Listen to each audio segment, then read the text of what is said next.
Local, late breaking. This is your first alert forecast. Big storm moving in. We'll get into that in just a second. Right now, though, a look at one of your See It, Snap It, Send It's. It is a pooch that's all decked out for the holidays. Pretty cool, isn't it? Now let's go to our maps and show you what's happening. 48 degrees for you tomorrow morning with some high clouds around. Those high clouds will stick around through much of the day tomorrow, coming in advance of that storm. 72 by lunch, 81, almost a record, missing it by 2 tomorrow afternoon. 81 degrees. 57 right now in Tucson. It is 37 in Show Low, so we do have some cooler air up here. Window Rock is 29 up in the high country, the plateau, if you will. 31 at the Canyon, 33 in Flag. Very dry air up north of us, and that's one of the reasons we're seeing that cold stuff. The Gulf of Alaska low, this time of the year, they kind of sit and spin, and it takes something big to make them move. They really are perpetual storms. They build off of themselves because this coastal mountain range from southern Alaska all the way up to by Anchorage, this coastal mountain range is the steepest coastal mountain range in the world. All the air that's slung up against that creates bad weather, and that feeds into the overall area of low pressure.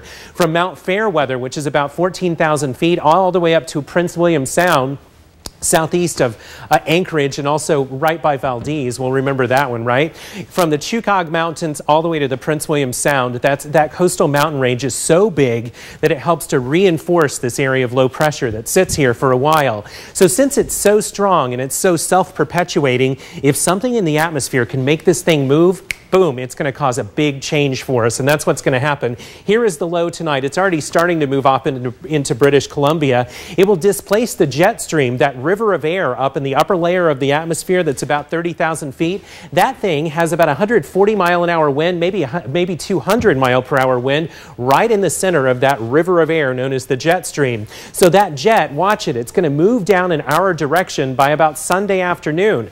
As it goes right over the top of us, some of the energy from that jet, that high wind, is going to mix down to the surface, and that will give us some sustained winds at least 20 miles per hour, and likely with these yellow colors we will not only see 20 mile per hour sustained wind, especially in Cochise County, but we may see 40 mile per hour gusts on Sunday. That will be the leading edge of this storm.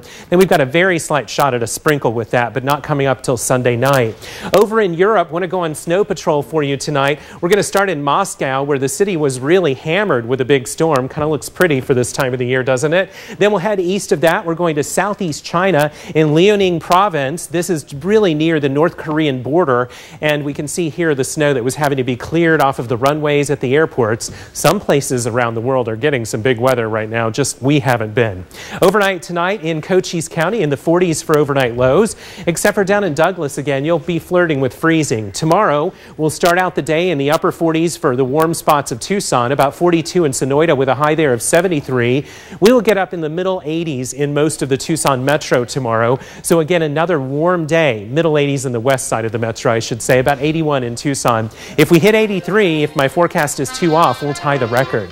Here's the Hanukkah forecast for you. 81 tomorrow, 79 on Thursday, 74 on Friday, and then Hanukkah starts Saturday at sundown. 73 degrees with the wind coming in and maybe a sprinkle Sunday night, and then only in the 50s for highs Monday, with temps dropping to the 30s for overnight lows. And here it comes finally. Finally, huh? All right, thanks, Chuck. You bet, guys. Well, we've got some late breaking news from Midtown. KOLD News 13's Chris